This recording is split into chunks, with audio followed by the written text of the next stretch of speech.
sou bibliotecária aqui no município há 12 anos já. E nós fazemos com muito orgulho esses eventos noturnos aqui na biblioteca.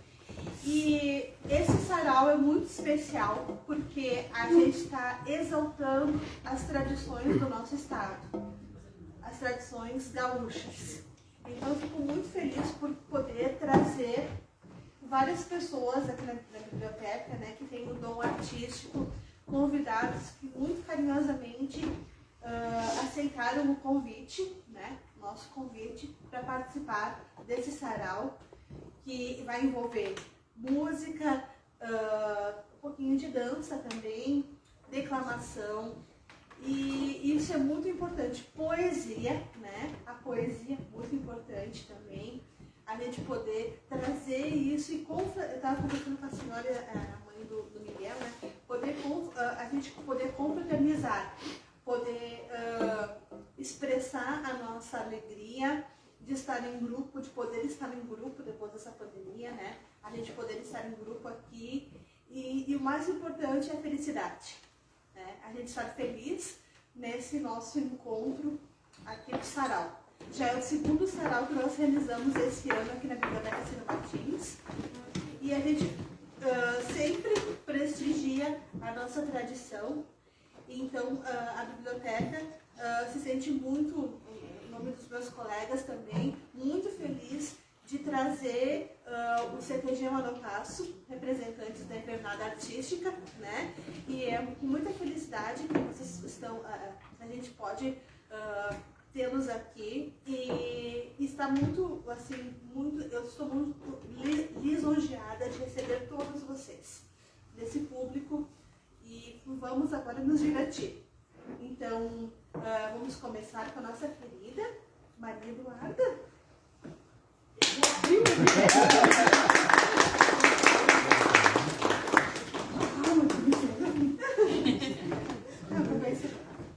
Isso, com certeza. Se tu quiser, tu quer vir no lugar de frente? Isso aí. Ficar aqui no ladinho, fica aqui lá. Isso aí. Glória do céu. Sabia que eu podia vir com o chá? Com certeza. Pessoal, boa noite. Primeiramente, obrigado por esse convite. Isso. É mais do que uma honra. Deixa eu só apresentar. Essa é a nossa querida Maria Eduarda Novaes, né? E então, ela é a nossa poetisa. E começando com essa parte poética, vou convidar ela primeiro. Honra.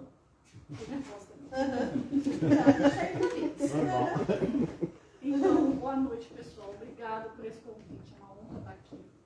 Eu digo honra mesmo porque, como vocês podem notar pelo meu jeito de falar, eu não nasci aqui nessa terra. Mas, assim, eu sempre pertenci a essa terra, porque eu falo que a gente não é de onde o corpo nasce, e sim de onde a alma pertence.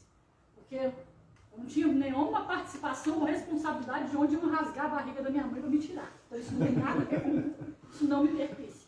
Então, eu acidentalmente nasci no DF, no Distrito Federal, mas eu sempre me senti uma gaúcha. E com o tempo fui entendendo por quê. Que realmente eu pertenço a esse lugar. E assim, ter sido convidada hoje para falar de poesia, que é uma coisa que para mim é parte de mim. E falar da tradição gaúcha para mim é duplamente maravilhoso. Então hoje eu reservei 2 textos aqui para ler para vocês. Um eu publiquei exatamente no dia 20 de setembro de 2020, né? 2020, sobre o meu CTG, que CTG para mim é coração totalmente gaúcho, né? Como eu me refiro, o meu CTG, meu coração totalmente gaúcho. E eu escrevi sobre isso, e também eu trouxe um texto sobre o chimarrão, porque assim, uma das coisas que eu faço, assim, que me procuram muito para fazer, são textos encomendados. Então, recentemente, uma gurizada lá da escola da Danton, lá em Canela, eles tinham que participar de uma gincana, e aí precisava de um poema sobre o chimarrão, daí me acionaram e pediram para eu fazer um. E aí eu acabei fazendo um paralelo entre os heróis farroupilhas, né, e o chimarrão. Então eu vou ler para vocês, eu vou começar pelo texto do CTG, Coração Totalmente Gaúcho, em homenagem até ao pessoal do CTG que está aqui. Devo lembrar que eu costumo me emocionar falando sobre isso, então me perdoem de antemão. uma querência do ser. Poeta, filha do cosmos, cidadã dos mundos, viajante das transcendências. Poeta só não faz pátria um rincão se assim não for da sua querência. Navegante de rio, que sonha saber onde vai chegar, foi quando enfim navegou no Rio Grande que poeta conheceu o próprio mar. Torrão, pago, nação, se deste rio não conhece a nascente, poeta aprendeu a ser sua vivente, fazendo verdade uma ilusão. De um canto sempre alegre, mas que hoje bem sabe onde pertence, canta então um canto alegretense, mesmo em inverno rigoroso, um canto aquecido por um povo amoroso, que quando peleia, vence. Poeta de sino de serra e de banhadal, de missões de Guaíba e de litoral, poeta de virtude e tradição, que é a tradução até do que não se vê. Poeta de galocha ou bota no pé, que bota fé na bagualada e atravessa as invernadas até onde lhe couber. Poeta que vai sem eira nem beira, sem pedágio nem fronteira, seguindo o bom presságio da mãe de Caravaggio em seu caminho de devoção.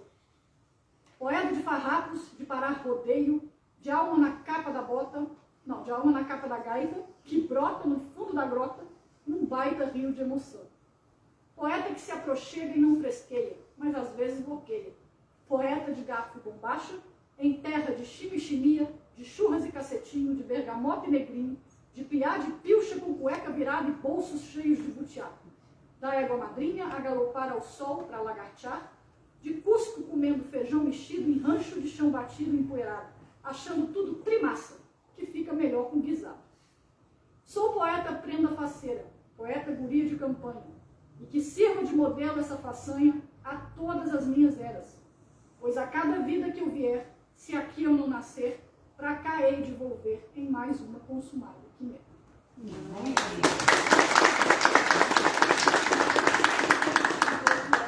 Sim, vamos pra cá. Isso. Vamos falar um pouco do chimarrão. Nosso grande amigo chimarrão. Então, como eu expliquei, esse é um texto para exaltar esta bebida maravilhosa e também alguns heróis farroupilhas. No inverno das invernadas, ou no calorão do rincão, um amargo adoça o dia azedo e torna verde desde cedo um triste pedaço de torrão. Roda de viventes mirando um fogo de chão, mas ali há um calor a mais, que refresca as mentes e conforta cada coração. Para o povo do sul é o norte, é o remédio mais forte para curar a solidão.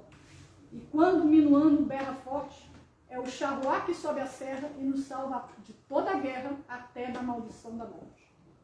Na glória da história das trilhas farroupilhas, o que se deve ter na memória é a bomba, o ronco bravo nas guerrilhas, daquilo que é dos homens aguerridos o maior escudo de proteção, que não se chama bento, mas é abençoado, que não se toma com cana, mas pode vir em cuia de barro, em pires ou até em balde, que se toma nos matos ou no jardim, em rancho bagual ou em corte real, e que se toma por filho, neto, avós e afilhados, aos domingos de segunda a sábado, incluindo o feriado. Que essa erva me mate de amor e orgulho pela tradição. Tá tudo pago quando no meu pago dou um trago com força e devoção neste grande herói do povo gaúcho, que se chama chimarrão.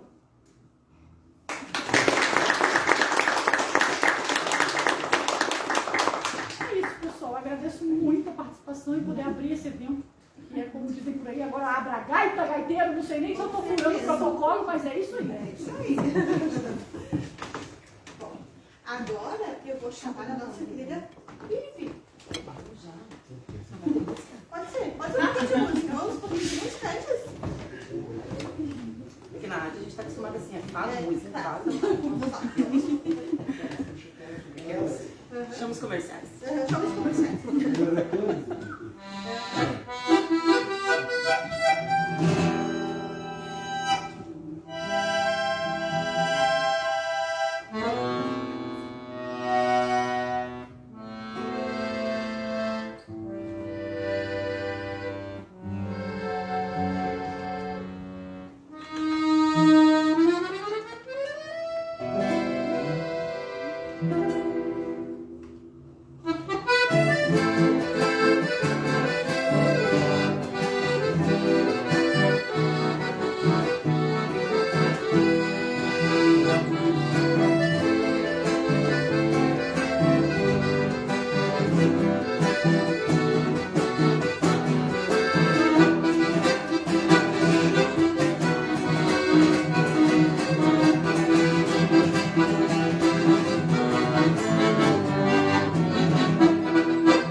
Falando dessa música, nós temos na nossa cultura uma miscigenação de povos, né? E a música argentina, então, corrente, ela faz parte das nossas raízes, né? De tantas miscigenações entre índios, negros, espanhóis, italianos, açorianos, imigrantes alemães. Então, é um prazer a gente viver o dia 20 de setembro. Hoje a gente comemora, não a guerra farroupilha, né? A gente comemora, usa a data para comemorar nossa liberdade. É um momento que muitos pelearam por nós podermos ser o que nós somos hoje. É um orgulho pela nossa terra, pelo amor que a gente traz. E interessante olhar, nós estamos aqui com vestimentas, carregando isso todos os dias, durante 365 dias do ano. E com a liberdade fluminense, né? Pelo convite, eu quero agradecer esse espaço. Acho que a minha vida inteira passou pela cultura sem perceber. Eu estava lembrando dela falando sobre a poesia, onde a gente nasce, né? A gente não tem poder de escolha sobre onde a gente nasceu, mas o pertencimento à identidade cultural é uma coisa que a gente pode construir, sim, né? E depende muito de nós. E eu fiz 2 graduações e nelas eu escolhi, sim, músicas gaúchas para me representar, e fui a única. Uma turma de vários, até Estampa do Rio Grande, dos Monarcas, na minha primeira graduação, depois Contraponto, do Cristiano Quevedo, 2 músicas que retratam muito o lugar onde a gente vive, e fiz 2 especializações em arte e cultura, não macetando meu currículo, do qual eu defendi a nossa cultura. A primeira de arte, eu escolhi trabalhar com o tema da poesia, que é usando como tema poesia de Gonçalo Chaves Calixto, cabeleiro de Caxias do Sul, aqui, o Gaúcha Prenda, na qual eu até ontem sabia de cor, me escreveram para declamar e a poesia sumiu. E agora só com cola, ela sai, eu declamo, eu sabia de cor essa teatro. E do nada, quando me avisaram que eu ia declamar, agora falta 2 meses para esse concurso, eu esqueci a poesia. Só consigo declamar ela com cola. Acho que eu ficar nervosa de falar. Incrível. E a segunda pós em Educação e Cultura, aproveitei para falar dos temas das narradoras de rodeio, que estão chegando nos rodeios, e como eu sou a segunda mulher a me cadastrar no MTG, me credenciar no MTG como narradora, e eu me vi pertencente a falar sobre o assunto no momento que a gente precisa olhar para a mulher, assumindo o seu espaço social, buscando isso como pertencimento, como algo que diz essa poesia, e os 2 se conectam muito bem, e se eu puder usar cola, eu declamo, como diz muito nessa poesia, nós sempre fizemos tudo e nunca precisamos de empoderamento nenhum para tomar conta do que já é nosso. né? E eu me peguei muito assoberbada nesses últimos tempos e pensando, realmente a gente faz coisas demais, né? E as mulheres ainda querem lutar por mais. Então o que é esse mais? É o respeito, como diz nessa poesia, é o reconhecimento pelas coisas que a gente conquistou ao longo desses anos da nossa cultura. E aí pode talvez se misturar palavras e conceitos, mas eu acho que na verdade é isso que nós, mulheres, buscamos, né? Sermos reconhecidas pelo papel que nós tivemos na nossa história, na história gaúcha. Né? E essa poesia, acho que ela fala tudo por si só, então, se me permitir. Vou pegar a cola. Gente, eu tenho que descolar aqui. Eu não vou nem passar da primeira fase. É muito interessante como a nossa mente, ela é espetacular, né? Ela simplesmente, eu sabia de cor, de trás pra frente, e do nada ela desapareceu. Mas ela tá aqui. Vamos lá, então. Gonçalves Chaves Calisto, O Gaúcho e a Prenda. Essa poesia é uma poesia da qual ele escreveu retratando as vidas campeiras da mãe dele. E em conversa com a mãe dele, isso quem me falou foi a filha dele, a Cátia Calisto. Em conversa com a mãe dele, ela foi retratando para ele como era a vida dela, como era a vida dela e o que ela queria já dali. O que ela queria, o que ela esperava da cultura gaúcha. Eu sou Prenda Gaúcha. Reparem no meu estilo. Este meu jeito tranquilo expressa a minha imponência. Tenho a mesma procedência do centauro farroupilha. Eu vim pela mesma trilha que o homem gaúcho veio. O mesmo amor, mesmo anseio pela terra que sou filha. Eu sou mulher gaúcha, da mesma raça baguala que quando o gaúcho fala, me chama apenas de prenda. Esquece que fui legenda, que a história pouca contou. E o homem nunca notou, cruzando no tempo afora. Por isso, lhe falo agora da prenda guapa que sou. Eu sou aquela que um dia, por força das circunstâncias, fiquei comandando estâncias, o campo, a gadaria, enquanto Taura partia, cruzando fronteira e serra, indo ao encontro da guerra, porque o dever chamava, era eu que aqui ficava, tomando conta da terra. Eu fui peona, eu fui patroa, lidando com bois de canga, fui maragata e chimanga, sem escola, sem estudo. Gaúcha acima de tudo, na hora que precisava, castrava, plantava, tendo pampa por tesouro, e muitas vezes também sangrava e carneava, e tirava o couro. Fui tropeira e aprendi toda a lida campesina, pois tudo o que a vida ensina para sempre nos acompanha. Fui parteira de campanha quando a vida me exigiu, nas noites longas de frio, a tristeza sempre vinha, porque aqui fiquei sozinha quando o gaúcho partiu. Enquanto lá na batalha o homem macho peleava, era eu quem trabalhava, enfrentando os empecilhos, domando, criando os filhos, sentindo do homem a ausência. Mas lutei com persistência, porque se o Taura voltasse, queria que ele encontrasse do mesmo jeito querência. Fui eu que através dos tempos, pelo homem, fui lembrada como mulher e mais nada. Do Pampa Sul brasileira, esqueceu que fui guerreira, chucra, altiva sem retorvo. Pelo meu pago e pelo meu povo, lhes digo agora com altivez, se precisasse outra vez, faria tudo de novo. Fui eu que fiquei à espera, e quando o Taura voltava, era eu que lhe curava as feridas das batalhas. Fui eu que fiz as mortalhas na hora da despedida. Fui eu que por toda a vida vim andando do seu lado, tendo ser condecorado, e eu sempre sendo esquecido. Eu não estou reclamando de nada que eu tenha feito, apenas quero respeito pela China e pela prenda. Essa altivez feminina é a mesma aonde quer que eu ande, mesmo que o gaúcho mande. machismo e arrogância, que não esqueça a importância da mulher do meu Rio Grande. E sem ser mais do que ninguém, encaro o macho de frente, digo a ti, tal, é valente, de estampa, altiva e robusta, não vais pensar que me assustas, nem me julgues peguerrucha, nem você, adaga e garrucha, te fez tão grande, parceiro. Saibas que tu couves inteiro no ventre de uma gaúcha.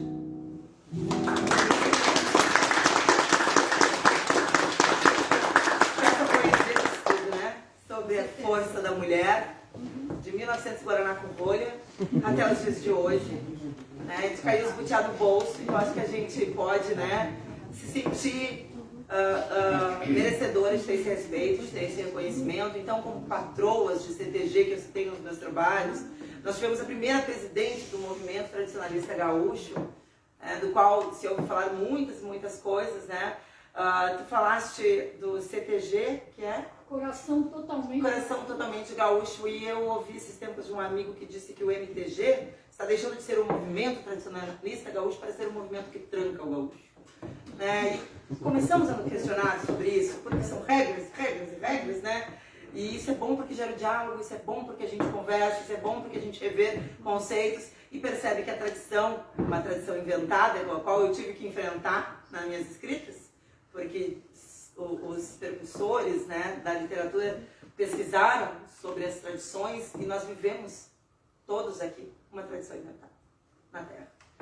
Então, tendo que enfrentar essa tradição do qual nós pegamos um pouquinho de cada uma, música que vem da Europa, a dança que vem europeia também, o mate que veio dos índios, com a caá, com a erva. Então, tudo isso que nós pegamos e transformamos numa coisa linda e que nós cultuamos com tanto amor, as danças que vão se transformando, porque a gente vai evoluindo, porque a gente vai tendo conhecimento.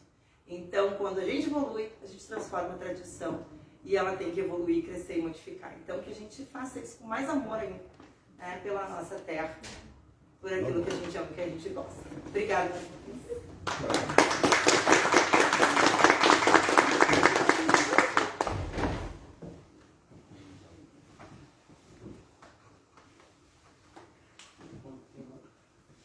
Mais uma musiquinha para dar uma... Mais uma música de céus.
Vou chamar meu amigo.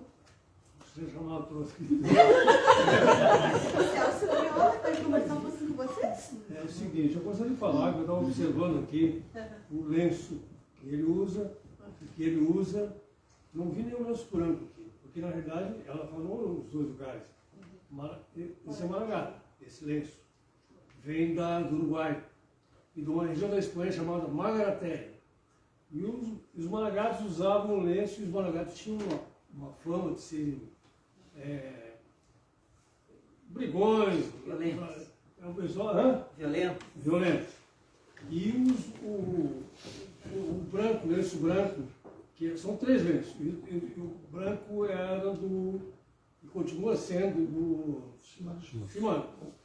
Muito bem. E tem um terceiro lenço que é preto e branco, assim, é do Pica-Pau. O Pica-Pau fazia, nessas guerras aqui internas do Rio Grande do Sul, fazia o papel do Albatraça.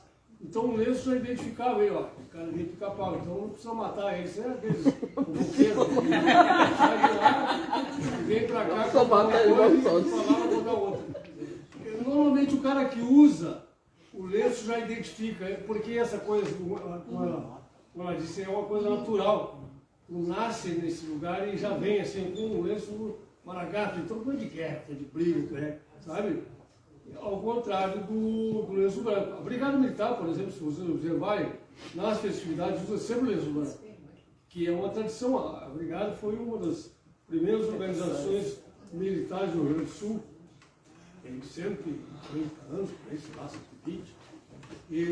E essas tradições são tradições de guerra, né? As guerras que houveram no Rio Grande do Sul. Então pensem bem antes de usar o lenço com a cor. Né? Esse negócio de preto e branco também o Pica-Pau. Principalmente os lenços dos maragatos e chimanos foram definidos no final da guerra, quando teve a Revolução Federalista, né? Senão tem professores aí que podem confirmar isso, né? Então, ali que surgiram a função dos lenços, e o lenço, na verdade, tinha a função prática, né? De poder tirar e de defender, porque o lenço de seda não corta, né? E tem essa divisão dentro da... Dá para identificar o indivíduo, o maragato, vamos encher ele de barro, pronto. E o Pica-Pau deixa passar liso. Os Pica-Pau escaparam disso porque o lenço identifica o cara, já dá uma personalidade a ele. Por exemplo, ele usa um lenço que não é branco. É o carijó esse, né? Não é Pica-Pau, mas é claro. É indeciso. O Ian não quis botar o lenço branco também, agora já sei, né? Ele usa o branco? Ele não quis botar o branco, não preciso de hoje, mas ele tem a função dos nós também, tá vendo? Cada tipo de nó tem um símbolo, e nós temos mais lenços hoje que representam, o preto representa o luto, por exemplo, nos narradores não pode usar a Flávia está usando, por exemplo, o amarelo, que é da cor da bandeira, o vermelho, e o verde da bandeira também nós não podemos usar na camisa porque está ligado diretamente a um símbolo de respeito, né? É como usar a camiseta do Brasil, a gente não deveria usar, senão em jogos e ocasiões de referência à pátria, né? Como se estivesse debochando da... Senão vira bagunça, né? Que nem vou fazer com o biquíni da cor da bandeira, isso como já teve. Né? Fala, professor.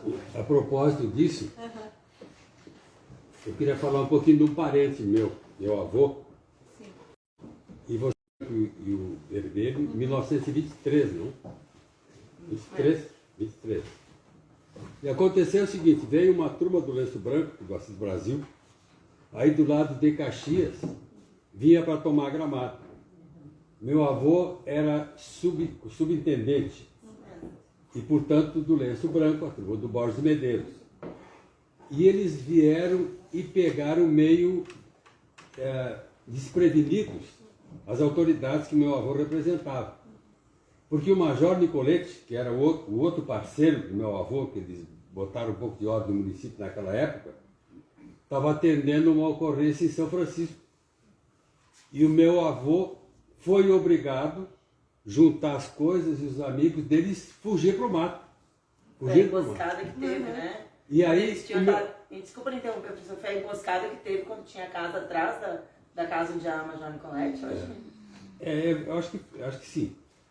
E aí, o meu avô mandou a minha avó e os meus tios, eles eram uns 6, 5, ficou só com o filho mais velho e ele, e foram para o mato.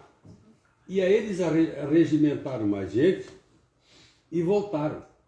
Porque como era uma questão política, quando os do lenço branco chegaram aqui, eles encontraram correligionários, naturalmente. Era uma disputa partidária, de certo modo, política. E os que chegaram foram muito bem recebidos pelos seus parceiros, seus correligionários. E aí meu avô voltou com a turma dele e deu uma grande batalha, que todos os livros mostram, que foi o mais violento encontro que aconteceu em Gramado nesse tempo. E tem muitas lendas que depois dessa batalha, a Praça Major Nicolete tinha gente morta por tudo quanto era lugar. E também tem a parte lendária, né? Que em determinado momento o meu avô atirou numa pessoa, atiraram, e a pessoa caiu no buraco e dizia assim: seu João, não atire em mim, não atire em mim, não atire em mim. Aí diz ele assim: não, vou atirar sim, né? Vou atirar, e atirou e vários. E aí veio uma outra coisa peculiar. O meu avô e a turma dele, o João Filho Sobrinho, se juntaram porque aí os que tinham sido derrotados e que saíram. Mas eles conseguiram pegar o chefe deles, que eu não vou dizer o sobrenome, porque isso é uma coisa que a gente não pode fazer historicamente. Aí o que meu avô fez? Os do lenço vermelho, do Assis Brasil, tinham posto a bandeira deles na torre da igreja. E o meu avô mandou o pessoal fazer uma fila dupla. E pegou esse chefe e trouxe ele abaixo do chicote da praça, na base do chicote, do relho, fez ele tirar a bandeira. Então isso faz parte da história. E esse tio meu, o meu avô mais velho, tio Oscar Fischer, vai ser importante aqui gravado, ele contou em detalhes. A minha mãe também contou em detalhes. Outras pessoas também contaram em detalhes. Seu João, vou dizer aquele do buraco, seu João, não atire em mim, pela sua mãe, não atire em mim. Não, eu fui criado guacho e matou. E agora veio outra coisa folclórica, né? Meu avô nunca matou ninguém. Quando ele não gostava de uma pessoa, ele mandava matar e pronto. Não tinha problema. Matar mesmo não. E tem histórias muito interessantes nesse sentido, mas eu só conto essa aqui por causa do lenço branco e do lenço vermelho, né? Eu sei de uma desse confronto que teve em Gramado, não sei se é verdade, até vou botar aqui para ver com o pessoal que... Né, dizem que nesse confronto aí teve gente que escondeu dinheiro, e até enterrou panela, e teve um pessoal que ficou sabendo e foi lá e desenterrou e pegou esses dinheiros, né? Não sei se é verdade. Tem uma simultânea essa, que prenderam as pessoas e mandaram para Taquara, porque o Major Nicolete, meu avô, mantinha a ordem e eles mandavam para Taquara. Só que em geral as pessoas não chegavam em Taquara, o bandido não chegava em Taquara. O ladrão não se criava, não chegava. E ali na Várzea Grande, um dos que iam andando, né? Então já juntava um pouco do 23, o folclore vai aumentando, né? Chegou embaixo na Várzea Grande, não me mata que eu tenho dinheiro. Mas onde é que tem dinheiro? Eu tenho no sapato. Aí tiraram o sapato, porque dinheiro mataram igual. E aí fizeram uma coisa... Agradece defunto. E aí pegaram o dinheiro, e levaram para o meu avô. Está aqui o dinheiro, que ele disse que tinha, e está aqui o dinheiro. Aconteceu isso. Assassino honesto. Estou devolvendo o dinheiro. Porque tinha um componente cultural, ético. Essa não era batalha de vagabundos, eram umas pessoas que tinham uma conduta, gente de convicção, né? Já desde aquele tempo, a pessoa que tem convicção com raça, por exemplo, partidário, que for, desde que tenha raça, merece respeito, desde que a gente não concorda. raça é uma coisa muito respeitável. Aí chegaram com o dinheiro ali, que meu avô falou assim, olha, vocês vão embora daqui. E vocês não conversaram comigo sobre esse assunto. Vão-se embora daqui. E levaram o dinheiro junto. Né? Leva isso tudo daqui e vocês não falaram comigo sobre esse assunto. Porque se ele assumisse que eles tinham feito isso, ele ia ser obrigado a punir aquela pessoa. E não ia ser brincadeira, né? Então, por uma questão ética, diz assim, olha, vocês não falaram comigo, vão-se embora daqui, vocês, esse dinheiro e pronto. E não vou mais contar a história. Não vai dar o nome dos... Começa a entregar o nome. Toca os recuerdos da 28. Que está faltando um foguinho de chão para nós fazer uma roda, né? Um costelão também, um costelão também. O chimarrão está ali, mas não sei como é que está esse Não, chimarrão. é só levantar a mão aí, né? Tô tomando sozinho. Mais um pouquinho de música então Um agora. esquilador, né? Mas eu vi, Olha, organiza uma coisa da dessa. 28, Organiza um tá churrasquinho lembrando? de fogo de chão. É, né? A gente lembra, chora. A gente lembra. Se não me engano, a do esquilador, eu não sou gaúcho, né? Nasci no Rio. Meus pais são gaúchos. Se não me engano, o esquilador, o cara levou 9 anos para fazer isso. Isso é que não Tem sou uma gaúcho. história então de Lino Freitas, ele compôs a melodia, lia o poema. Foi morar na colônia para justamente fazer essa música. Sim, ele queria, Eu venho aqui, já viu? se eu não me engano, acho que é assim a história. Então, o Lino Freitas, o pai dele era esquilador, e acho que tinha recém acabado de falecer, para homenagear o pai. Ele foi aprender a lidar com esquila para fazer essa música. Eu acho que é assim, né? A história. Lisandro Amaral também, para compor as canções dele, ele se isola Se isola. e vive aqueles momentos também. Legal. Mano Lima também. Mano Lima também. Mano Lima. Entendeu, Mano Lima? Esse aqui é um trabalho pesado, quem conhece, hein? Bom, oi? Sim. Ah, mas diz a música ou... Não, A lida. Ah, eu já fiz, cara. Vou dizer uma coisa. Tem que tomar um trago mesmo. Não existe coisa que... Aquela tesoura à mão é... Na 10ª já tu fica pedindo a mãe, o pai.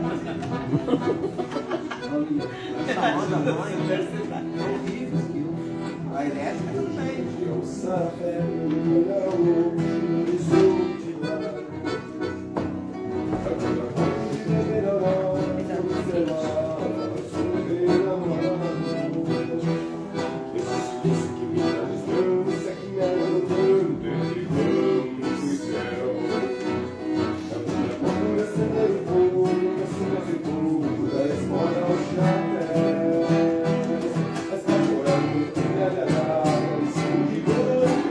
Libera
Vinha, bom.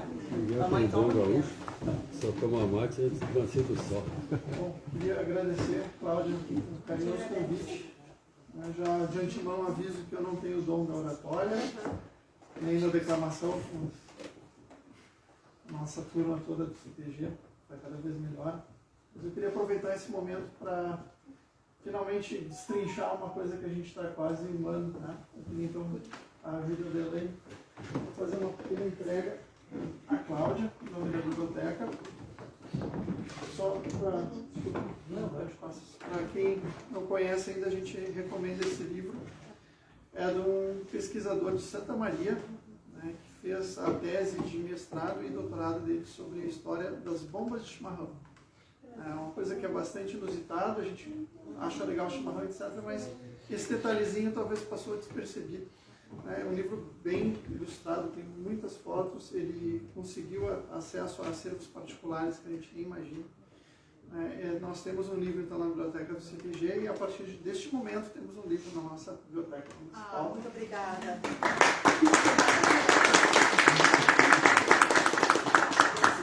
Para a gente compartilhar com o pessoal do CTG, disse que poder tirar uma foto da gente, só para registrar. Vou tirar uma foto. Deixa a Cláudia no meio. Então.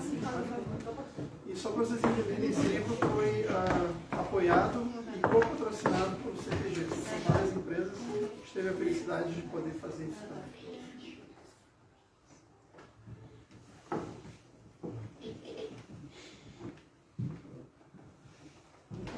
Obrigado. Obrigada. Agora vem o Miguel, nosso querido Miguel. Bom, quando a Cláudia me fez o convite, ela queres declamar para nós? E eu já disse que não sou bom nisso. Até o nosso dia 20, pediram só para dar um recado no início do baile, já foi um fiasco. Eu só vi o pessoal de trás, ninguém viu nada, fala de novo. Aí pedi para o Fernando Guzen, que é nosso diretor artístico, pode repetir, e ele já calou todo mundo, me senti lá embaixo. Mas eu queria então aproveitar para não fazer desfeito, digamos assim, falar sobre um autor que eu gosto muito e é uma pessoa que eu acho que, de certa forma, é injustiçado na história literária do Rio Grande do Sul, né, que é o João Simões Lopes Neto. Eu sei que tem uma série de afinidades aqui. Quem sou eu para falar? Eu sou só um amante da cultura gaúcha, não sou historiador, não sou literato, né? Mas é uma pessoa que nasceu em 1865, na cidade de Pelotas, neto do Barão da Graça, nasceu na fazenda do avô, e lá ele começou a ter, então, direto contato com a cultura gaúcha, raiz, como se diz, antes do MTG, antes da gente ficar pensando se era certo ou era errado. E ele tem uma série de virtudes. Ele é uma pessoa que tentou de tudo, né? Ele foi inclusive empresário, não sei se vocês sabem, ele tentou fazer pesticida à base de fumo, ele teve uma fábrica de vidros, ele fez uma série de tentativas, ele não era só como ele ficou conhecido como escritor e pesquisador. Fábrica de cigarro. Fábrica de cigarro. Mata rato. Várias coisas. Muito interessante, a biografia dele vale a pena. Mas ele não é injustiçado. Não, Mais ou menos. Não. Agora. Não, pode ser. Há muitos anos é muito respeitado no Estado Unidos. Sim, mas mais 1950 para cima. Ele morreu sendo muito pouco conhecido, né? E a outra coisa interessante é que parte da obra dele se teve como perdida por muito tempo. Inclusive, o que eu vou ler para vocês um trechinho, Casos do Romualdo, é uma das 4 obras consideradas oficiais dele. Quando ele faleceu, a viúva deu como perdida, porque os manuscritos tinham sido extraviados. E aí um outro jornalista e escritor gaúcho, Carlos Severbel, no início dos anos 50, fazendo pesquisa no acervo da viúva, acabou encontrando um volume encadernado dos jornais Diário Popular, que era um jornal de Pelotas, da época que o Simões estava vivo. E ali ele publicou, ao longo de várias semanas, os casos, aos pedacinhos, como se fosse uma novela, digamos assim. E o Reverbel, então, datilografou tudo, levou para a editora do Globo, e lá, então, foi feita a publicação do livro oficialmente. Então, quase 30 anos após o falecimento do Simões. Eu vou ler 2 pedacinhos. O que eu acho legal desse livro, o Romualdo, na verdade, é uma pessoa que existiu, apesar de ele ser um personagem do livro. Ele era, eu li em algumas fontes dizendo que ele era um amigo pessoal do Simões, outro que ele era uma pessoa popular na cidade de Pelotas, justamente por contar um monte de histórias que ninguém sabia se eram verdade ou não. É uma figura que existiu, ele era engenheiro da cidade, nascido lá e trabalhador. Então, para mim, fica a dúvida então se eles eram realmente próximos ou não, mas eu acho que não interfere muito no caso. E só um comentário que até depois, eu lendo, achei um livro que me marcou muito a infância, e depois lendo um pouquinho para falar para vocês, citam também, alguém de vocês conhece um livro de origem alemã chamado Barão de Münchhausen? Sim, né? Inclusive eu vi que temos na biblioteca Infanto Juvenil esses dias, quando eu vim te visitar, estava lá, me chamou a atenção. É um livro de origem, digamos, desconhecida. Na Alemanha eles não sabem exatamente, tem alguns candidatos, mas não sabem quem escreveu oficialmente, um livro do século XVIII, que recomendo tanto para pais quanto para crianças, que é um livro muito divertido, de um barão que contaria então suas aventuras todas absolutamente fantásticas e inverossímeis. Para os adultos é bem divertido, para as crianças então a imaginação corre solta. E aqui é um pouquinho parecido, embora seja um termo regional, fala bastante, como nós tínhamos falado, da questão do fogo de chão, da roda, dos peões no final da lida, então contando casos e tudo que teria ou talvez não acontecido. Seria então uma versão gauchesca de uma mesma ideia, digamos, de se divertir com o que seria o fantástico. Vou ler 2 trechinhos para vocês. Um faz parte do que eles chamam, deixa eu não falar errado, algumas miudezas, que seriam textinhos soltos. E depois o outro é um trecho de um capítulo que eu não vou dar o nome do capítulo para não perder a graça, que vocês vão ver a história. O capítulo é meio como se falasse que o nome do filme de suspense seria A Secretária Assassina. Vamos lá então. Esse pequeno trechinho se chama A Vareta. Naquele tempo, as espingardas eram de carregar pela boca. O cartucho apareceu muito mais tarde. E por serem mais leves e mais baratas, eu só usava varetas de marmeleiro. Uma vez, por esquecimento, depois de carregar a arma, deixei-lhe dentro a vareta. De tarde, atirando a um bando de pombas que havia pousado sobre uma laranjeira, no tiro lá se foi a vareta. E as pombas, nem se pergunta, nem se duvida, caíram todas a chumbo. Mas a vareta, essa ficou espetada no tronco da laranjeira, e lá deixei. Pois no ano seguinte estava ela toda florida e cheia de botões. E no outro ano já deu marmelo, por sinal bem graúdo. A vareta tinha pegado de enxerto.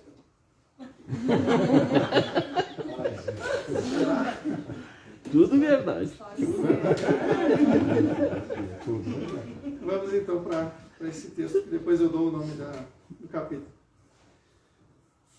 Eu estou encurtando, é um capítulo mais longo, e ele no início fala que é da época que então o Romualdo teria servido o exército, então seria no tempo de campanha. Foi poucos dias depois. Vínhamos em marcha forçada. Alta madrugada, o regimento fez alto. Trazíamos umas novilhas gordas, que foram logo abatidas para um rancho apressado, de churrasco, é claro. Fazia um frio de rachar pedra. Acendeu-se uma grande fogueira e cada um tratou de chamuscar o seu pedaço de carne. Eu saí a procurar um espeto para o meu assadinho. A noite era muito escura, mas graças ao clarão da fogueira descobri uma pequena reboleira de mato, ali pertinho. Aproximei-me e quando ia cortar um galho qualquer, caiu-me ao chão a faca. Abaixei-me para apanhá-la dentre as ervas. E com tal sorte que ao lado dela encontrei um pedaço de pau tal e qual como eu queria. De uma meia braça, grossinho, liso, e o que mais é, já com a ponta feita. Por certo que seria um espeto já pronto que algum camarada perdera, melhor para mim. E ainda bati com ele no chão para limpá-lo com os capins secos e a terra que estava pegada nele. Voltando, atravessei o meu churrasco no meu espeto achado e finquei-o na beirada do fogo. Vinha clareando o dia, por toda parte branqueava a geada, alta de 2 dedos, geada farinhenta, que é a pior de todas. Estava eu em um pouco arriado, conversando, quando um cabo, o baiano, que viera acender o cigarro numa brasa, gritou, olhando para o chão, admirado: olha o assado com espeto! Cadete Romualdo, seu assado vai-se embora! Julguei que era algum gaiato que pretendia furtar meu churrasco, mas o baiano repetiu: acuda, seu cadete, que o assado vai de trote. Corri, e o que eu vi? O churrasco, sim senhor, borrifado de salmoura, chiando na gordura, que ia andando pelo chão. Dava ideia que era um cágado sem pernas, mas de cabeça e cauda muito compridas.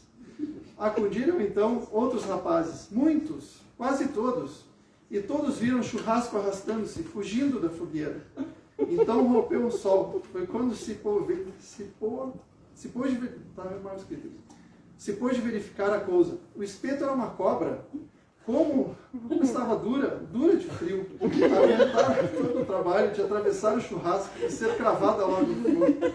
Depois o calor começou a assar a carne e a aquecer o espeto, isto é, a cobra, que se foi reanimando, revivendo.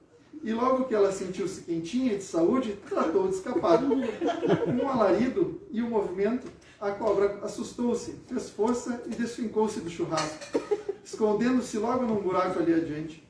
Esse caso tem sido falado desde aquela época. Tudo verdade. Aí vem o terceiro pedacinho. Aí já outra história. Isso deu-se depois, já no regresso do regimento, depois de integrarmos os recrutas. Seria 1h da tarde, tempo seco e pesado. Vínhamos numa troteada rasgada, levantando poeira na estrada. Eu estava morto de sede, avistando à direita um mato. Calculei que ali devia haver algum olho d'água e pedi licença ao meu alferes para chegar até lá num galope. Concedida, mas logo outros não se sofreram e imitaram-me. Fomos todos, como uns 7, beber umas goladas d'água fresca. Apiei-me eu, primeiro, e quando, já de beiço preparado para o chupão, ia debruçar-me, atirei-me para trás, porque ao meio palmo da cara vi enroscada e furiosa, já silvando para mim, uma cobra roxa, de umas tais que têm cerdas crespas que nascem debaixo de cada escama da casca. É a cobra chamada viradeira, porque qualquer animal por ela mordido vira-se logo de papo para o ar, estribuchando e morto. É 100 vezes mais venenosa que a cascavel. Mata, Romualdo, senão ela te vira. Não esperei segundo aviso, foi só quando o quanto desafivelei o louro do meu estribo e, fazendo deste a arma, desferi uma pancada mestra sobre a cabeça da viradeira.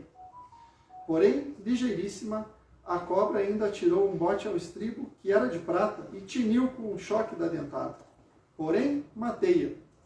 Com a impressão do acontecimento, e porque a bicha ao morrer caísse e se retorcesse na água, todos de nojo perderam sede. Apresilhei novamente o estribo, montei e galopamos para alcançar a força, que já se distanciava. Logo correu conversa sobre a cobra, aquela e sobre outras, que não as conhecia. Oficiais e soldados, cada um muito honradamente esfolou a sua cobra. Continuávamos a trotear, quando comecei a sentir o pé apertado no estribo e o cavalo meio derreado, como se trouxesse todo o peso para um lado. Parei para examinar a esquisitice. Era o estribo que ia inchando, a olhos vistos, envenenado pela bruta peçonha da viradeira. E conforme ia inchando, apertava-me o pé, que já custei a retirar, e o peso da inchação ia sobrecarregando cada vez mais o pobre cavalo. O comandante veio ver o estribo inchado, o major veio ver, e vieram os capitães, os tenentes, os alferes, os cadetes, os sargentos, os cabos, os furriéis, os rasos. O capitão cirurgião ainda falou em lavar o estribo com cachaça, fumo e sal, para ver se vomitava. Mas o regimento não podia demorar-se e eu fui obrigado a abandonar na estrada meu estribo, que já estava como um trambolho, inchado e balofo, e meio azinhavrado, tirante a verde de defunto passado. Cadete Romualdo, que dentada, hein, dizia o comandante. Que veneno, dizia o major. E que cobra, diziam os capitães. Que viradeira, diziam os pica-fumos. Pois sim, vão cantando, dizia eu, que vale é que todos viram. Isso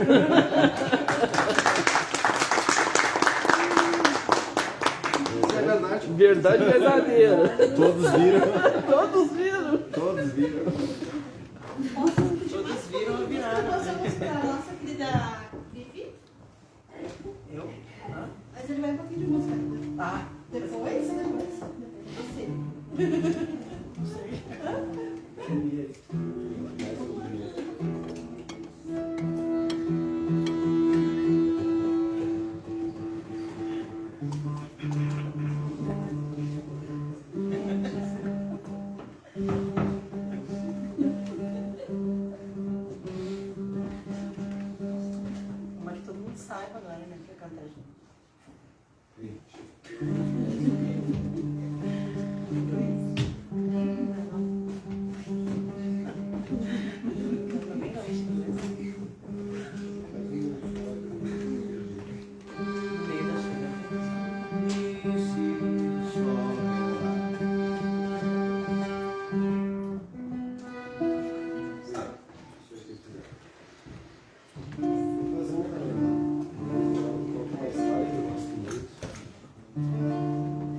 piscina das graças.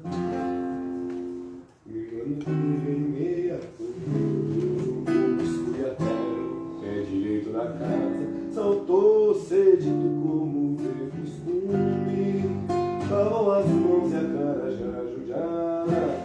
Quem cantou para seu desajuno, narrando o Chico da noite passada. Botou confiança cinchada no muro, levou o laço para beber sereno, requisitou a proteção divina e contemplou o seu mundo tão pequeno. Sua vida inteira foi assim, achando o rio, dando risada. Como quem colhe uma flor de inverno, se foi com Deus pra outra canteirada. Saltou cedito como de costume, lavou as mãos e a cara ajoelhada. E cantou para sempre desajuno, narrando o Chico da noite passada. Botou confiança na cincha do moro, levou o laço pra beber sereno, requisitou a proteção divina e contemplou o seu mundo tão pequeno.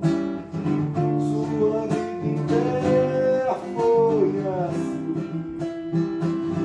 achando lindo, dando risada. Como quem colhe uma flor do inverno, se foi com Deus pra outra camperiada. Se foi com Deus pra outra camperiada.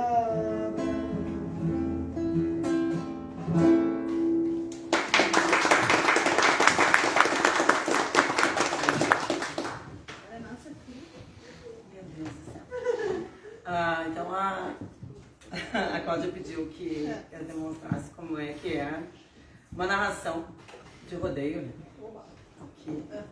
Antes da... Posso pra cá? Pode. Então, pra quem não... Acho que todo mundo sabe como é que é a lida do rodeio. Alguém não conhece? Todo mundo conhece? Que bom. Então, estou vindo na ponta do breque, vai saindo por ali, vem preparando eles. Vamos chegando por ali, eu vou levando a 27ª região. É o David que vem chegando depois dele, prepara a inscrição de número 2, é o Ian, na número 3 vem a Duda. Olha o Yuri lá embaixo, já vem repondendo, vai saindo o David. A inscrição número 1, eu vou levando por ali, vai atracando. Levanta o braço, David, força, tá na raça. É mais ou menos por aí, né? Tô bem devagarinho.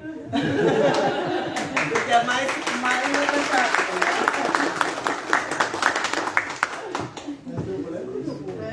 Hã?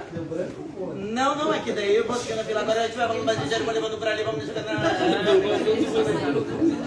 É que ninguém saiu, né? Eu não tô vendo mais fazer nada. Começa a correr em volta aí. É que até se, por exemplo, né, se o Gilson fosse atracando, é que daí tem que imaginar muita coisa, né? Porque a narração, ela é um ato de ver o que está acontecendo e contar para as pessoas. E o legal do rodeio é que tu narra para quem está na ação do esporte. Diferente do futebol, diferente do vôlei, diferente de outros esportes, que tu narra para quem está ouvindo, né, a situação. E não para quem está jogando e fazendo gol. Certamente, se a gente pudesse narrar a hora do gol, a pressão nos jogadores seria muito maior. Eu acredito que os narradores, né, botariam uma pressão muito mais forte do que acontece hoje quando é narrado para quem está sendo escutado, né? Para quem está escutando, na verdade. E o rodeio não, o rodeio tu narra para quem está com a armada ali, pronto para amassar o boi, né? E aí definir, sim, a representatividade está na armada maragata, com lenço vermelho, né? E a armada branca daí, né? Que aqui no Rio Grande do Sul é negativa. No Paraná é o contrário. No Paraná já é a armada branca, é a vermelha, e a positiva é a branca. E fora que daí vai... Essa posição está certa. Essa é mesmo. Historicamente se fala muito disso, que seria mais correto, né? De dizer que a branca seria a armada positiva. Isso, mas nós temos aqui no Rio Grande o maragato como armada positiva certeira. nada a ver com o que eu vou falar agora, mas tu falou uma coisa e a gente pensa como é que é o cérebro humano, né? Então, o que tu falou justamente, eu leio literatura policial, né? E os caras sabem quando o cara comete o crime ou quando o cara não comete o crime, justamente por causa disso, porque quando ele narra, tem a imagem já na cabeça dele. Perfeito. Porque ele passou aquilo, né? E é difícil, porque tu estaria como se estivesse inventando, né? Inventar é difícil. Entendeu? Então, por exemplo, o cara, quando ele comete o crime, que eles estão desconfiados que alguma coisa não está batendo, eles pedem, inclusive, o cara contar a história ao contrário. Muito bem, E aí tu sabe, porque quem está falando a verdade tem aquela imagem, né? Isso é um crime, né? Não, e na narração é muito igual, porque eu posso até olhar por ali chamando eles, mas o que eles estão fazendo, não estou fazendo nada. Agora, se não tivesse uma TV aqui vendo... Narraria, tranquilo. Eu ver a imagem, para saber o movimento que a pessoa vai puxar. Como é que eu vou? Agora, por exemplo, eu vou narrando ali, agora ele levantou o braço, tá com a mão no violão, vai passando ele, a Duda tá aqui no dedinho de lá, ele levantou a sobrancelha, vai passando por ali a Catarina, olha o nervoso da Brenda, olha o sorriso entre os dentes do Yuri, já renovou por ali, olha pro celular, disfarçou. Olha a Antônia com a mão na boca. Antônia, Nossa Senhora! Então, se tu vai narrar o que as pessoas estão fazendo, é mais ou menos, Na verdade, você não narra, você descreve. Descreve, isso aí. A gente localiza e situa o que a pessoa... Bota a emoção naquilo que está acontecendo. Exatamente. E no jogo do futebol é a mesma coisa, né? Vai narrando a situação que está acontecendo pro gol. E aí tem vários tempos. É o mesmo que acontece na cancha, mas na cancha de rodeio tu dá uma emoção do início ao fim. No futebol não pode, né? No futebol tu tem que ir levando em banho-maria, porque o ápice é o gol, né? Não pode sair daí pra ali. Apita o árbitro, começa a partida, olha que jogo emocionante! E no rádio a gente sofre com o danadinho, porque ele vai, né? A bola tá a 3 km do gol e pra fora! Tu quase falou. Mas... Agora, achando que era gol, né? Agora é uma coisa agora a ver com o assunto, agora não é uma virtude, como é que é? Uma conquista, né, para as mulheres fazer isso, né? Porque... Ai, não sei se é conquista para as mulheres. Para mim eu sempre quis fazer isso. Agora para as outras eu... Não, eu acho o seguinte, tu não vê quase mulher narrando, por exemplo, futebol. Hoje nós temos poucos, nós somos poucos no futebol. Nós somos 8 mulheres oficiais no futebol pela SEG. E tem que gostar muito... E tem que ter goela. É que mais que goela, tu tem que ter conhecimento. Pode encher linguiça. Eu não gosto de narrar jogo feminino porque não anda. As gurias ficam encebando ali, passam a bola, não acontece nada. Tem que trazer, porque ela comeu ontem, porque ela vestiu ontem, ela foi. Porque até ela sair do meio de campo e chegar na linha do ataque, passou meio 40 minutos. Mas não tem jogo. Já dá pra chutar pro gol? É diferente do jogo. E no laço feminino é muito parecido dele. É igual. As gurias vão vindo num tranco. Não é, Luiz? As gurias não demoram lá, as femininas, pra chegar lá. Ah, tu vai me dizer que elas chegam ligeirinho e vão atracando uma atrás da outra. Não. Elas demoram um pouquinho. Tá defendendo. Aqui, né, Gilson? Demora as prendas. Vão indo, né? Num tranco, chegam lá no final, dão volta. Elas são mais detalhistas. É que quando tu tem 700 inscrições para levar, às vezes no final de semana, 400, 500 inscrições, que tem dados, né, rodeio, não, eu tô falando de duelo, né, 700, eu já tô viajando. Mas vamos falar de rodeio que dá 300 inscrições, né, 400. Então tu tem que tocar, todo mundo tem que ir embora segundo as regras até domingo de noite. Se tu não correr com aquela armada, imagina. Né?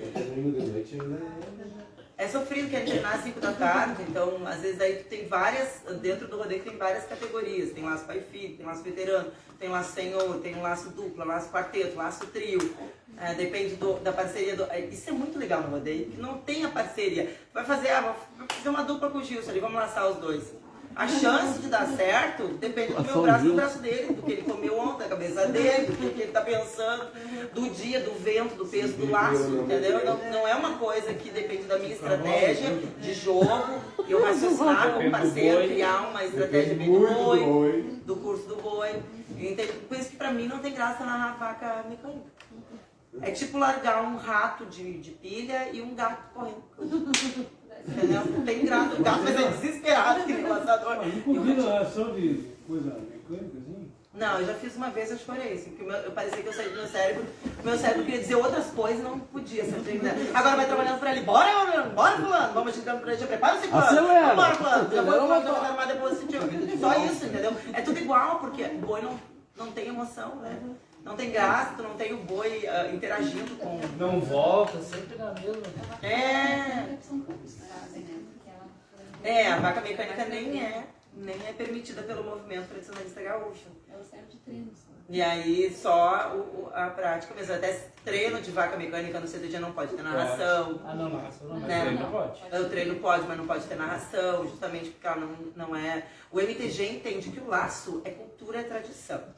E a federação, que é o outro lado, a Federação Gaúcha, entende que o laço é esporte. Tanto que o laço foi reconhecido pelo Rio Grande do Sul como esporte oficial, né? Símbolo do Rio Grande do Sul.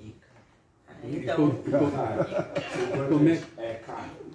como é que é visto a mulher usando bombacha?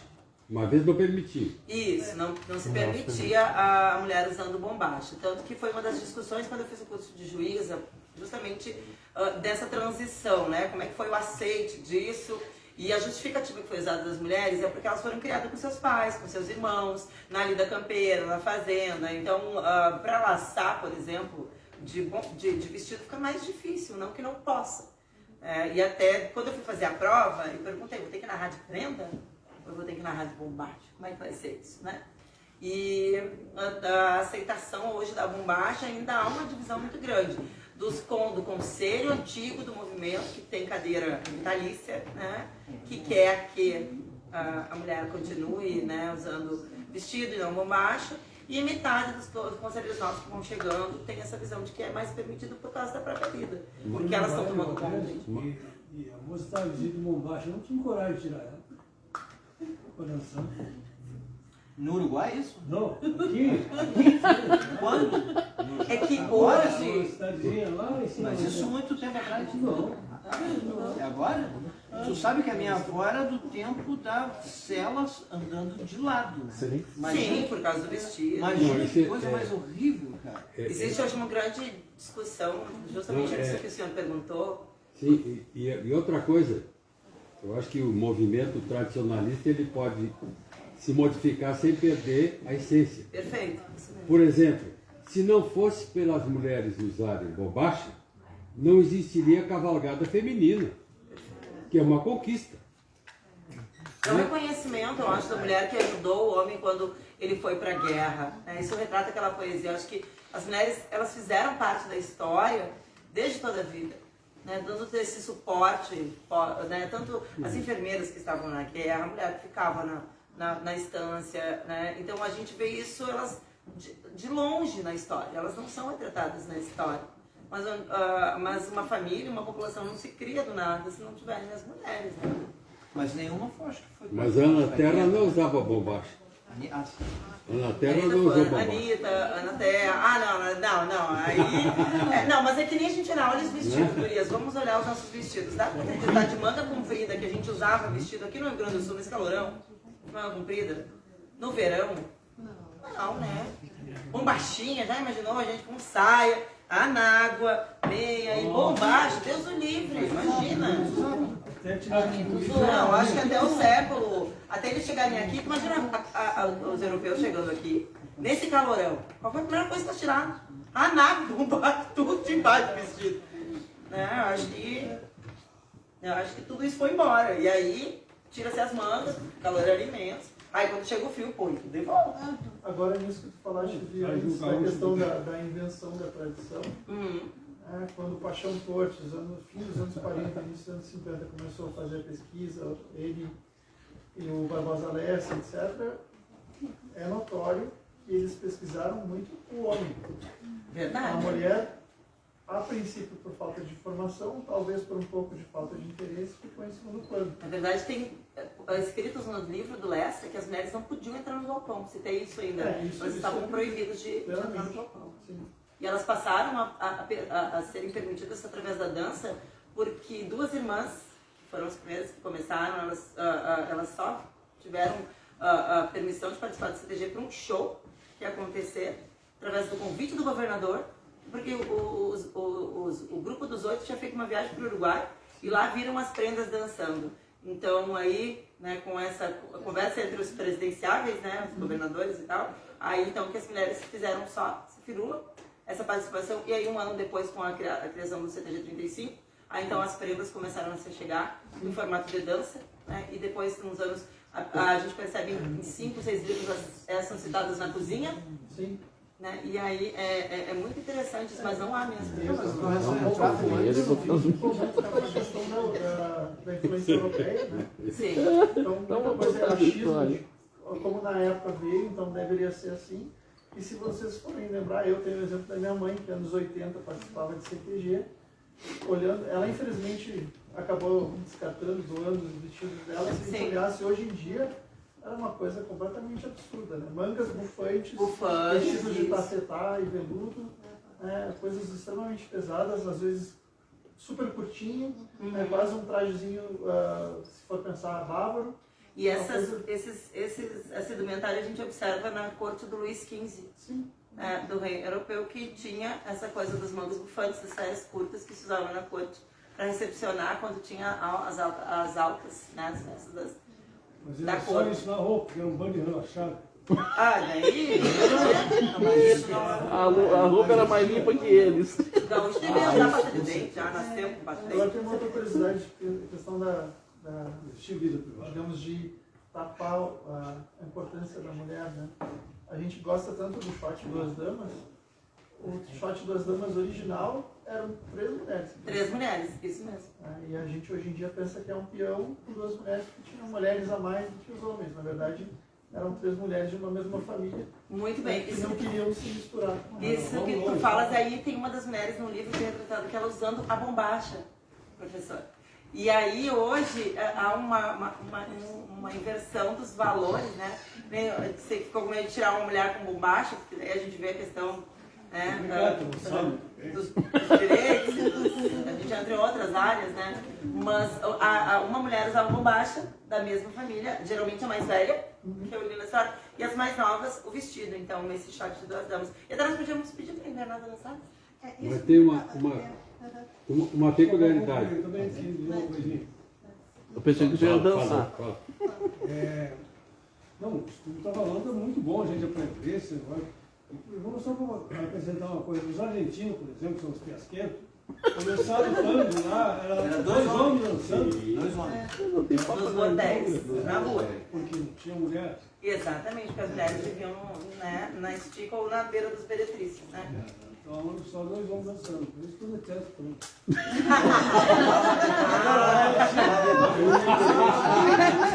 Hoje tem que ser muito macho para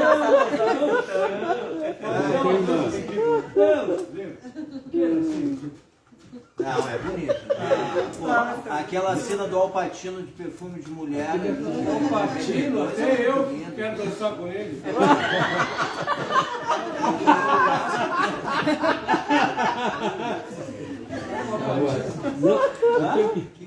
Dançar com o Al Pacino. Viu a cena? Não, o que eu queria dizer é que quando se vai num baile de gaúcho, não tem mulher de bombacha dançando. Elas estão todas de vestido, bonitas como vocês estão aqui. Então as mulheres souberam incorporar com sabedoria essa nova oportunidade de usar bombacha. Elas usam bombacha para andar a cavalo. Elas não usam bombacha para ir a baile, para se enfeitar, estão vendo aqui. Então a bombacha é uma conquista diferenciada da mulher. Isso só valoriza uma coisa, que é o bom senso que a mulher tem de se incorporar no caminho da história. A mulher conquistou a bombacha, mas conquistou com elegância, diz, olha, eu quero bombacha para isso. Agora, e aqui eu sou mulher de bombacha.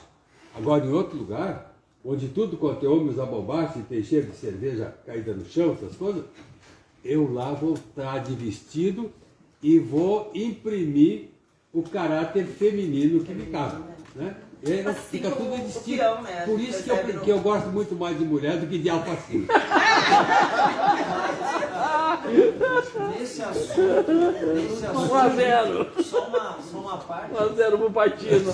Só uma parte. é interessante, né? E não é nada de religião, mas se é mitologia ou não, enfim, se é história, sabedoria ou não, mas a grande questão, né, de quando Deus fez Eva, que tem aquela história do osso da costela, né, ninguém se pergunta, né, por que não foi feito a Eva do osso da cabeça ou do osso do pé. Entende isso, né? Porque para a mulher não ficar acima do homem e nem do pé para ficar abaixo, e sim da costela para ficar lado a lado, né? Então eu acho que isso é o rumo natural, né? Sem querer, o rumo natural da mulher é procurar estar do lado do homem, né? Era para ser assim. E eu acho que a bombacha da mulher usando, coisas assim, e ela ficar mais próxima do homem, eu acho que é um sentido natural da coisa, né? Da vida, né? Eu acho legal isso, eu acho que é o progresso, é o avanço. Quem é que vai dançar? Agora vamos deixar a nossa invernada, né? Se expressar. Eu quero que eles dancem um pouquinho e depois O Miguel vai ser um verso.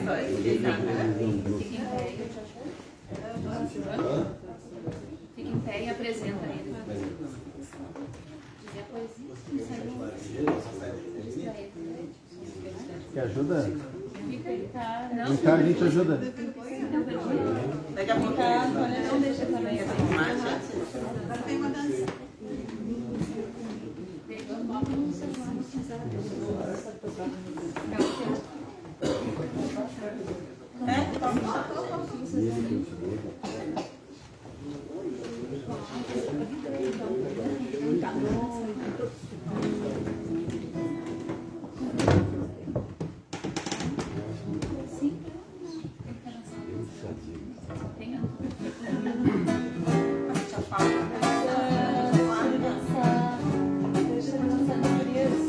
Cuida pra nós caminhar. Miguel, dança com a Duda e a Cacau, 2 anos. No lugar do mano, vamos? Dá pra escorregar. Era tão singela, os quando Deus fez ela, não lhe deu muitos valores, sozinha, sem estrelas pra brilhar, nem medo podia inspirar os poetas e os cantores, as flores, por infinito.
Seu Celso, o senhor podia convidar o Alpatino aí e fazer. Aquela senhora mandou lembrança. Cuida que esse aqui.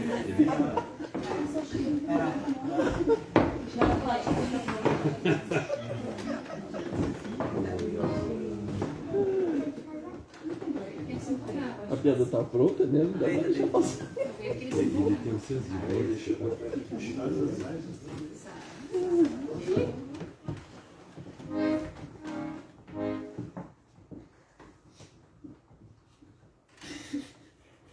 A gente canta? Deixa eu só parar o anúncio. Não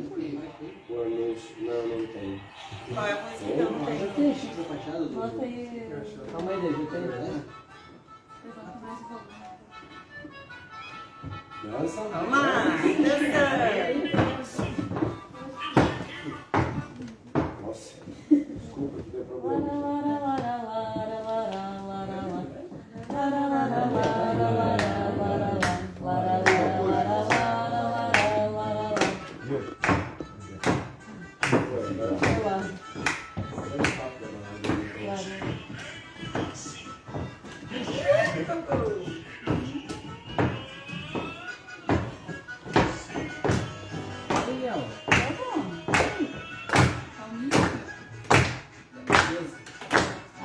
Atenção.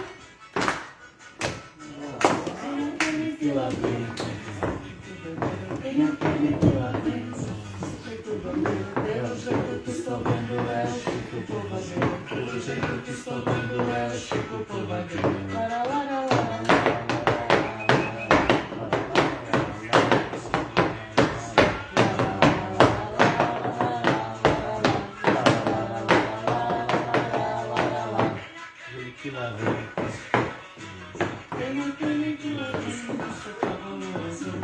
Nosso amigo Chico que vem dançar no salão. É o mal deu um preço, Chiquinho caiu no chão.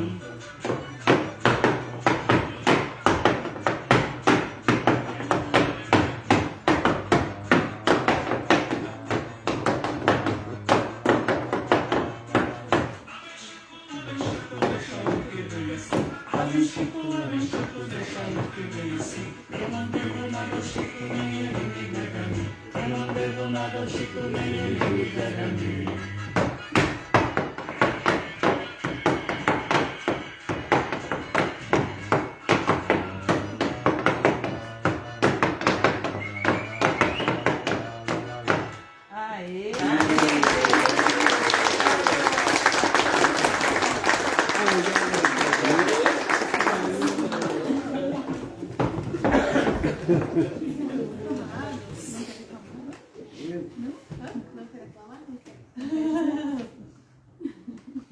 Poesia do CCG não? Duda.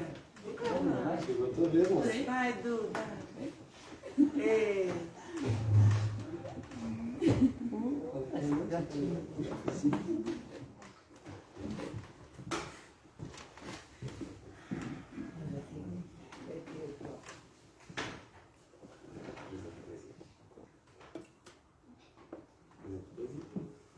Josete Gomes, O Roubo de Santo Antônio.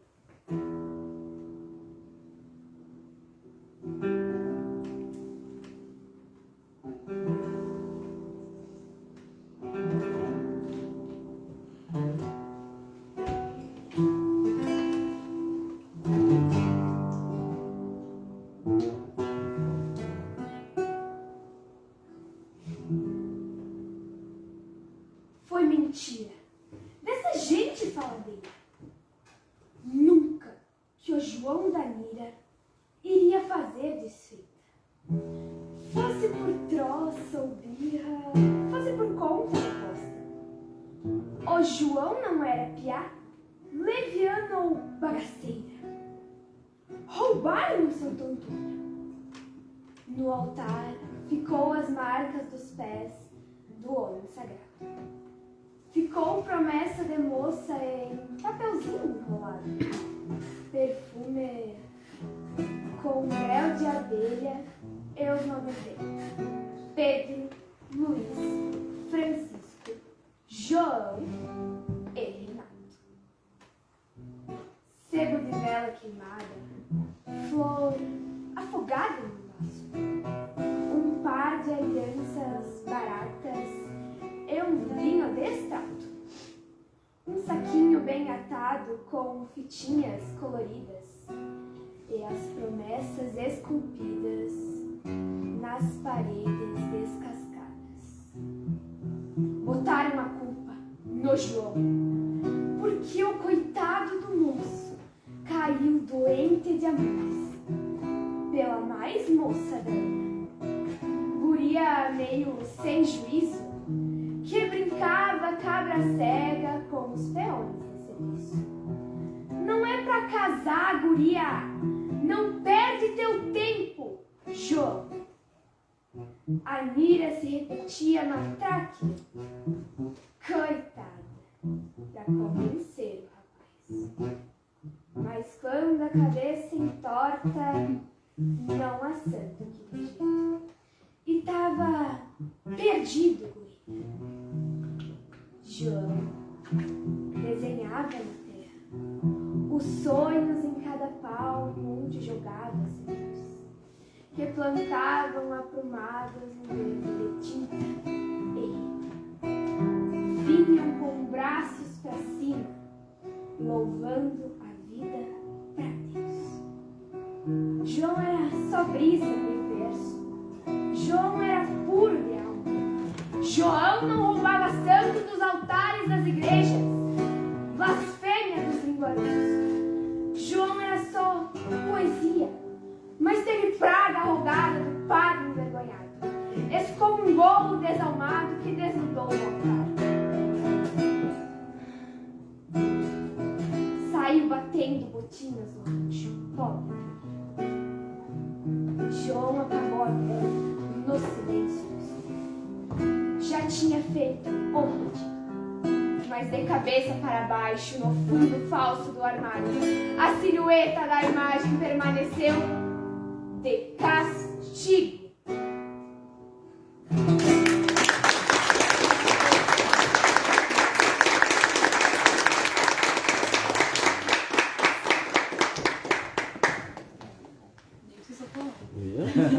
Tem bis, não? Demos os talentos da declamação antes de... Só estou todo milagreiro mesmo. Vou botar o meu de castigo também, conhecendo a poesia. Tem outra? Tem outra?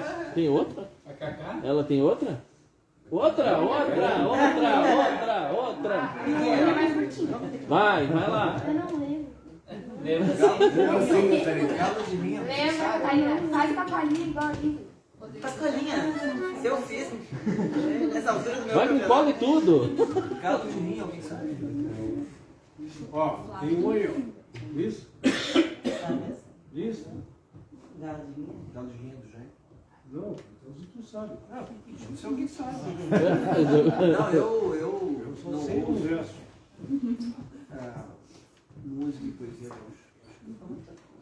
Mas que todo mundo possa cantar, né? Pra gente fazer uma... Eu posso declamar um? Bom! Gostei. Gostei.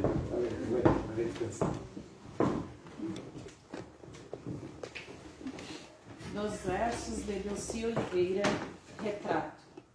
Romance das Mulheres dos Guerreiros.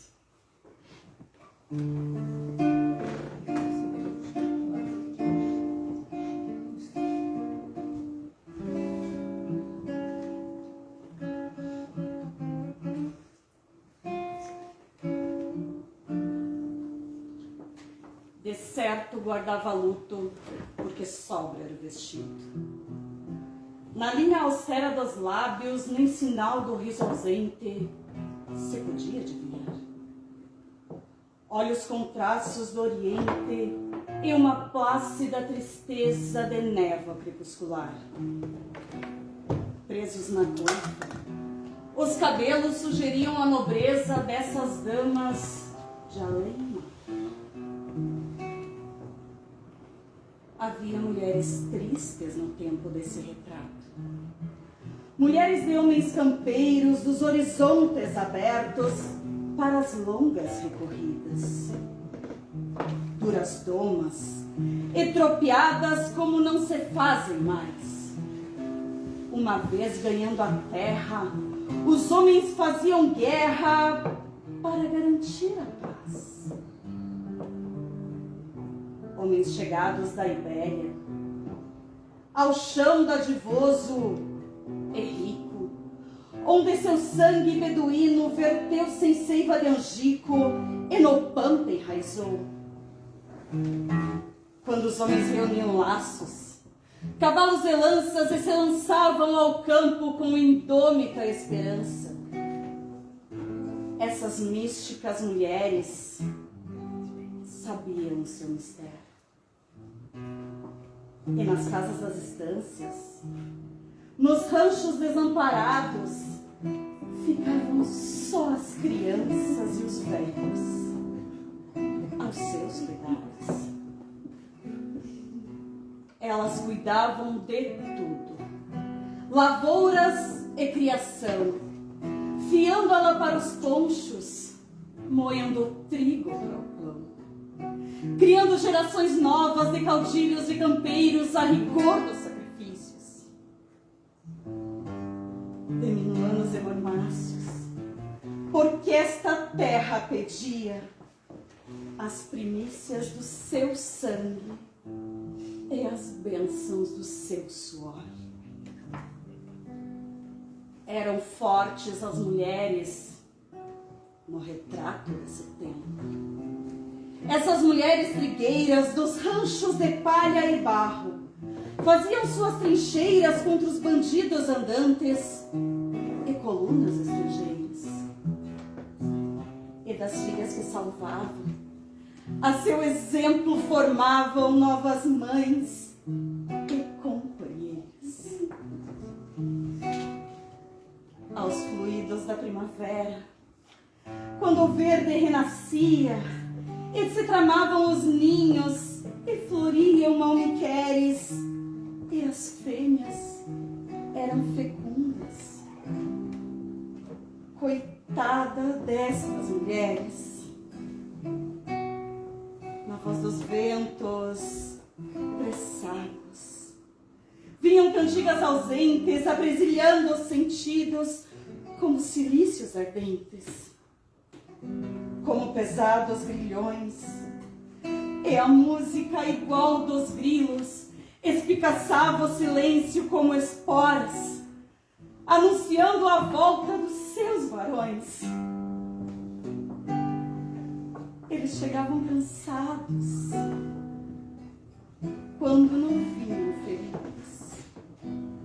Assim mesmo, quando vinham, para mudar de cavalo, para fazer mais um filho, porque a terra merecia este holocausto de sangue em louvor à liberdade, para a nova sociedade viver num tempo melhor. E as mulheres, prestimosas, pacientes sacerdotisas, bem guardavam na memória de milenar ascendências, medicinas misteriosas de jujos e benzeduras contra as dores e feridas. E em vigílias comovidas, ao brando abrigo das quinchas, dos seus dedos delicados, floresciam os bordados das bandeiras e das vinchas. Eram servis as mulheres no retrato desse tempo.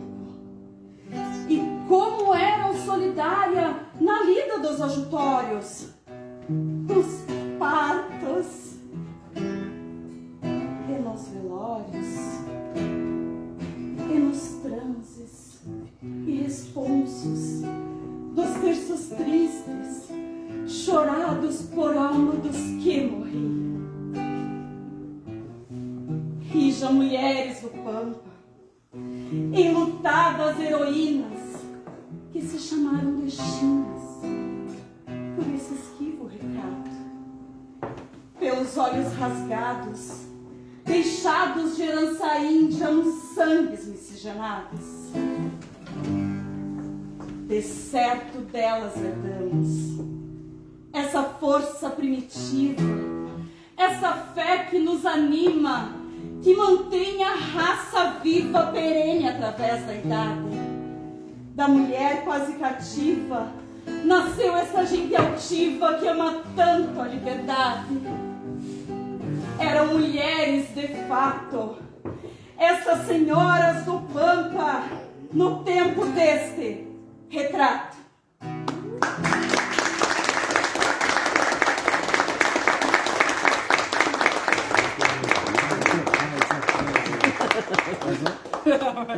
Mais um? Não? Vou deixar para depois?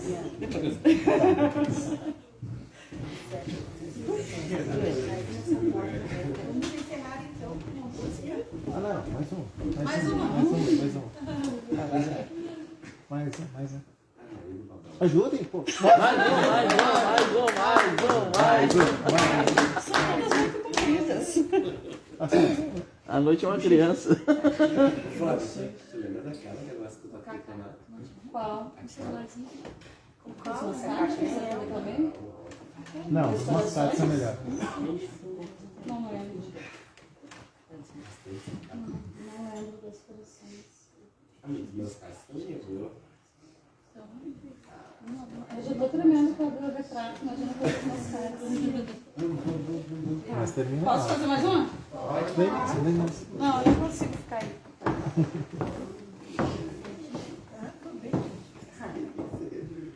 Obrigada. De Júlio César Paim, dos Mascates de Si Mesmo.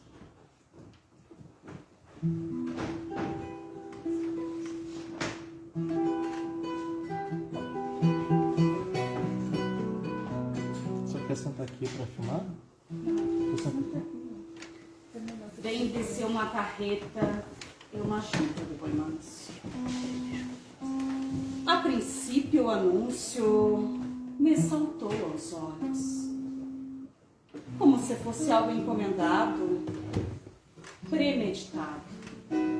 Mas um destes classificados inventados apenas para emocionar um homem de raízes campeiras ou para afogar de uma vez por todas em uma lágrima a velha premissa de que homem não chora. Mas não era uma brincadeira. Não. Logo abaixo havia um número de telefone e a indicação: tratar com fulano de tal em horário comercial. Repentinamente, a minha mente foi tomada de uma paralisia momentânea. E o ringido, que é o pranto incontido das carretas antigas, se fez cantigas de assombração, unidos ao mugido dos bois mansos da canga, inseparáveis, que se vieram asas de vento, lamber o sal de suor na minha. Mas agora, o tempo é outro e o espaço também. O suor das mãos tem um cheiro diferente. A corrida atrás do dinheiro, a falta dele, desfez o brilho dos olhos campeiros. O olhar estradeiro perdeu o anseio de andar. E conformado, acostumou-se à saga das ruas, a este formigueiro humano em que todos vagam sem sair do lugar, tentando em vão rebanhar lembranças perdidas nessa selva de pedra, onde apenas as velhas esquinas não se deixam dobrar. Para onde marchamos? Que tempo é este capaz de transformar seres humanos, contemporâneos, em mercadores a esmo? Em mascates de si mesmo? Se alguém não sofre do coração, tem sangue frio, alma de ferro, artérias plastificadas e nervos de aço, então abra as páginas dos classificados, dê uma passada no Brinque da Redenção na capital, ou entre numa loja de antiguidades no interior, que que verá coisas tão importantes sendo comercializadas por tão pouco. Relógios de bolso, passadores de lenço, arreios, discos, negros gramofones, roupas de homens e mulheres seculares, abotoaduras, espadas, medalhas, camafeus de origem europeia, leques, anéis de brilhante, alianças, que fizeram bodas de ouro sem sair do dedo, e até romances de amor, que de geração em geração vieram vindo emprestados e foram ficando amarelados para trazer dos avós até nós a essência da paixão. E o pior é que até nós, netos e bisnetos desinformados, estamos comprando e vendendo as fotografias dos nossos próprios antepassados. Fotografias sem nome, nem sobrenome, que encontramos em promoção do tipo pague 2, eleve 3. Sem questionar se dessa vez formaremos ao menos um casal, ou se colocaremos para sempre na parede da sala 3 pessoas que nunca tiveram algo em comum. Compra-se, troca-se, vende-se. Ah, se a gente pudesse colocar uma pedrinha na vesícula do relógio de areia para sentir a dor de parar o tempo e voltar ao campo, em busca da essência, da raiz de um cravo vermelho, a mais medicinal e campeira flor. Ah, se a gente pudesse trocar uma roupa de saudade por um naco de esperança e dar de volta um cargueiro de amor. Mas hoje, tudo tem que ter um preço, um valor. Nos briques, nos antiquários, nos classificados dos jornais da capital e do interior, a gente encontra de tudo à venda. Rins, coração. E quanto custa a emoção? Olhos. Mas e o brilho deles ao ver a amada que tem outro nome? E o anseio deles de horizonte e estrada? Por quanto se vende na córnea alienada? Eu só não consigo acreditar que em pleno século XX tenhamos colocado definitivamente a carreta na frente dos bois e que tenhamos ido ainda mais além e posto à venda a carreta e os bois. Imagine o abandono e a tristeza de uma instância, por mais simples que seja, ao ver o próprio dono recontando-se com os bois mansos para o matador, onde a lâmina fria da faca enxangue vai moldar no sangrador a roda de sangue. E imagine a dor de uma carreta antiga, ao ver calada a eterna cantiga de roda da roda e depois ser chateada parte a parte, as rodas e os raios de sol para os portões iluminados.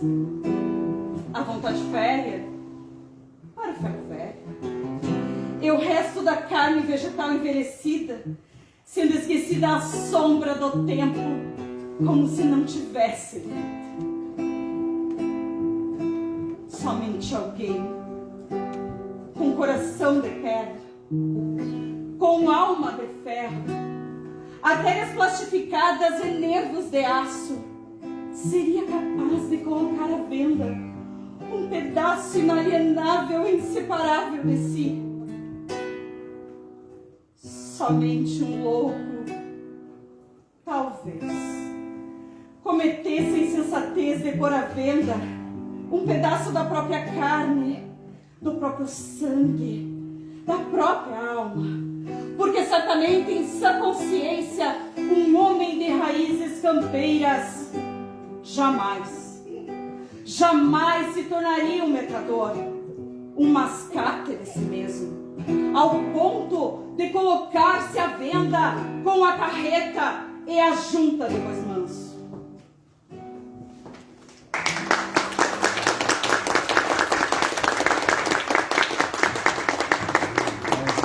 Não, chega. Parabéns. Sua memória. Não, eu fico aqui. Eu sei.